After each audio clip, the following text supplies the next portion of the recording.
BBC Sounds. Music, radio, podcasts. This is a download of Farming Today from the BBC. The presenter today, Anna Hill. Good morning. Today, is it time to track down dangerous dogs with DNA profiling? First, we're all familiar with the wildflower mixes farmers plant to encourage pollinators. But what more can be done to provide a welcoming habitat for these declining populations? A group of Welsh farmers from the Callan Wen Dairy Cooperative is working with the Bumblebee Conservation Trust on a trial that aims to increase habitats for bees and other pollinators by managing pasture differently. Marie-Claire Kerry-Jones has been to one of the farms taking part. You can see burnet coming up here. We've also got clovers coming up and chicory.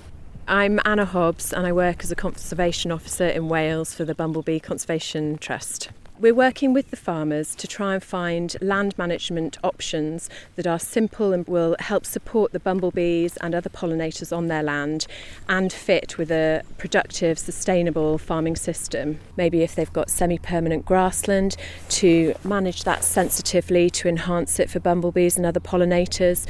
They're looking at field margins, hedgerows, track sides. So what are the early indicators of this project? From last year, monitoring the pollinators on cut and uncut margins on arable lays, we found that it could help to provide this continuous forage that bumblebees and other pollinators need through their season from March through to October. Instead of when silage is cut and it goes from feast to famine, it means that there's that continuous supply of abundant and high energy pollen and nectar. My name's Becky Holden and I farm here at Gwrandewch. So Becky, why did you want to be involved in this project? Intuitively, after 45 years of organic farming on this hill, we feel as if we are farming sensitively with nature. And you can hear the birds, we see lots of pollinators, we see lots of earthworms in our soil. But the important thing is for that to be measured and proven and hopefully to affirm what we feel about the way we're farming here. So what are you doing then differently as part of this project? We're trialling a bumper seed mix. So we use herbal lays anyway. Personally, I want to collaborate with organisations like the Bumblebee Conservation Trust. They have the expertise in measuring and monitoring, and we're farming with nature. And so if we've got low pollinator numbers, then we need to look at how our farming might be contributing to that. I think it's in everybody's interest to be able to measure, monitor and hopefully improve. So Anna, all the farms taking part in the trial, like this one, are organic. Is this something that can be rolled out elsewhere? As part of the project, there will be a toolkit made available by the end of it, and there's no reason why some of these management options can't be used by conventional farmers as well. Pollinators are incredibly important. They provide a vital service to us in terms of pollinating our crops, and we really do need to conserve them. Anna Hobbs from the Bumblebee Conservation Trust. Well, pollinators are just one piece of the very complicated jigsaw that makes up sustainable food production. And according to global policy commentator Jack Bobo, the next 30 years could prove to be the most important period in agricultural history in terms of farming sustainably. Mr. Bobo from the American genetic modification firm Intrexon Corporation spoke at last week's National Farmers Union conference in Birmingham. He told delegates that agriculture needs to take action now to ensure food and environmental security in the future. Heather Simon spoke to him outside the conference hall. Today we have huge challenges in terms of agriculture. 40% of all the land on Earth is already being devoted to agriculture, 70% of all fresh water, and nearly 30% of greenhouse gases when you add in deforestation. So we have this really big challenge that we have, and the population is growing from 7.5 to 9.5 billion people. But after 2050, population growth slows dramatically. And it slows because we're not having more children. So all of that growth is because of better health and nutrition, because people are living longer, which is a good news story. But of course, at a certain point, population growth slows down. And so it's really just trying to figure out how do we get to the year 2050 without cutting down our forests and draining our rivers and lakes and aquifers, because after that, things get easier every year. So your logic is find a way of dealing with the next 30 years and we'll find a way of dealing forever. If we can get to 2050 without screwing up the planet, we're good forever. So how do we do that? Well, I think it's really about innovation, and technology is critical for getting us there. If you look back over the last 30 years, just in the United States as an example, between 1980 and 2011, we used 50% less water to produce a bushel of corn, 60% less erosion on our land. So farmers are doing everything better today than they were doing in the past, but we're producing a lot more corn. Right? And so that means that the problems of agriculture still persist, even though we've gotten so much more productive.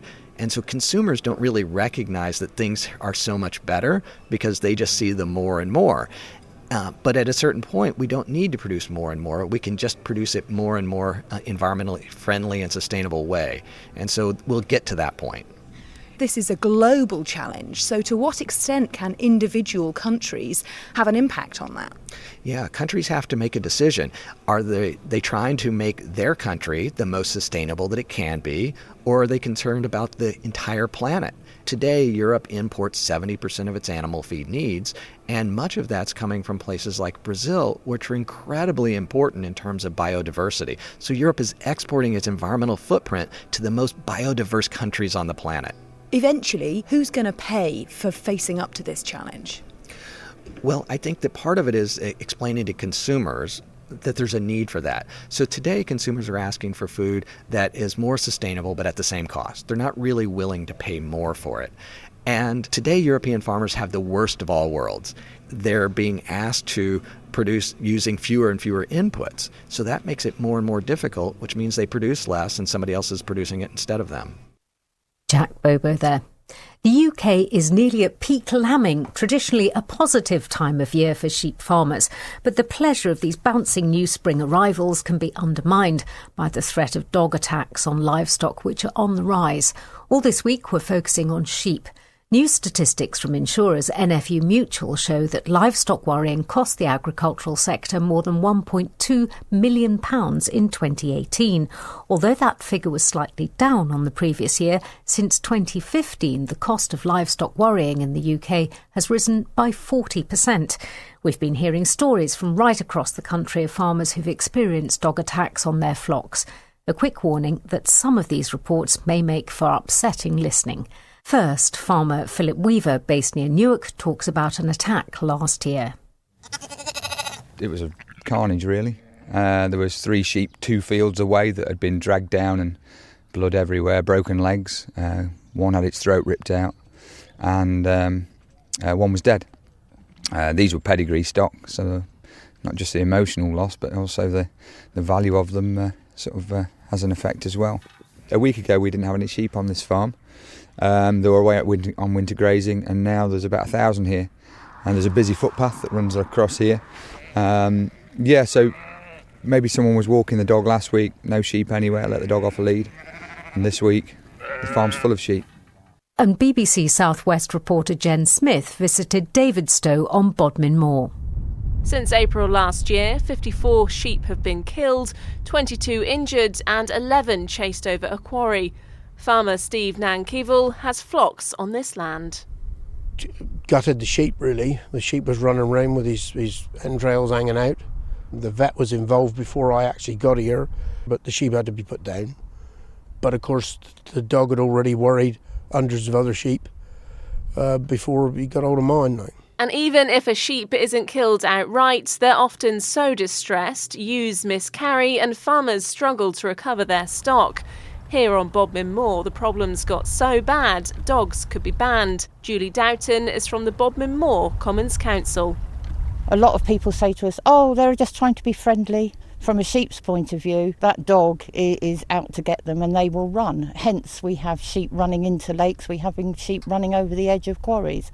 It is a major, major problem, and it's just so awful for us to have to deal with. And in Cumbria, Simon Dalton talks from his beef and sheep farm near Brampton. We've lost sheep to dog worrying. We've had sheep that have been injured and had to be taken to the vets to have stitches in. We've lost lambs, pregnant ewes have thrown the lambs, just with dogs chasing sheep around fields. It seems to always be, after Christmas, when the better weather's coming, the days are getting longer, they just let the dogs off and the dog just runs through the sheep. I think the majority of farmers do want the public to be in the countryside and see what we're doing, but we just ask them to be a little bit responsible and just keep the dogs on the lead when there's livestock in fields. Some distressing reports there. So what is the answer to this grim problem? Well, Sergeant Tom Carter leads on wildlife and rural crime at Sussex Police. He thinks it's time rural forces take a new approach to livestock worrying. It's using techniques that have been around for many decades and have been used in other areas of crime and by the police, and just applying those to other areas of our business. But it does appear that no one's really pushed using it to look at livestock worrying. And so what I'm doing is, if we have a dog that we think may have worried livestock, but there's no evidential link between the dog and the animal that's been attacked or killed, then what we can do is we look at taking a swab from the injury or the bite wound on the sheep or the cow, and then taking a mouth swab from the dog and matching those two. So we're actually putting the dog as the exact dog that bit the animal. Some local authorities have already made it mandatory for dog owners to register their dog's DNA on a centralised database. That's usually to address fouling, isn't it? But making it nationwide would be a big task. In the current climate of budget and personnel cuts, is it really going to be a priority, do you think? No, I just don't think it will be a priority. It'd be lovely for it to be a priority for pushing things forward. But for me, dealing with these attacks almost day in, day out, it's the horrific scenes of blood and gore in the fields. The farmers lose out tens of thousands of pounds, if not millions of pounds, nationwide. I mean, you've already highlighted that some local authorities have made it mandatory to register a dog's DNA for dog fouling. There's no reason why we can't use the same database. And in fact, the company that provide that service, they've brought the costs to the dog owner, and it's not far away from the cost of microchipping. As well as DNA testing, though, there could be some other options. We mentioned earlier in the programme some research by NFU Mutual showed that 75% of dog owners supported heavier fines for sheep worrying. 66% are in favour of banning dogs in livestock fields during lambing, and 42% supported owners whose pets have worried livestock actually being banned from keeping dogs altogether. Would you be in favour of any of those? I do think the fines are very low. It doesn't fairly reflect that loss.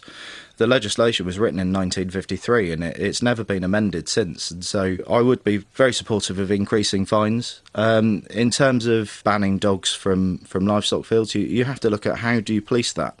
It would be wonderful, but it's effectively an impossible situation to police. And we get a lot of well-meaning dog owners. They're otherwise responsible, but there has been a lapse in their judgment at one time or another. It's unfair to ban those because in every other sense of the word, they are responsible dog owners.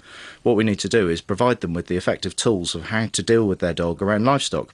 So one of the things I'm doing at the moment is working with a dog trainer to, when a dog owner, their dog has attacked livestock, actually taking them to a farm and training them with their dog around sheep.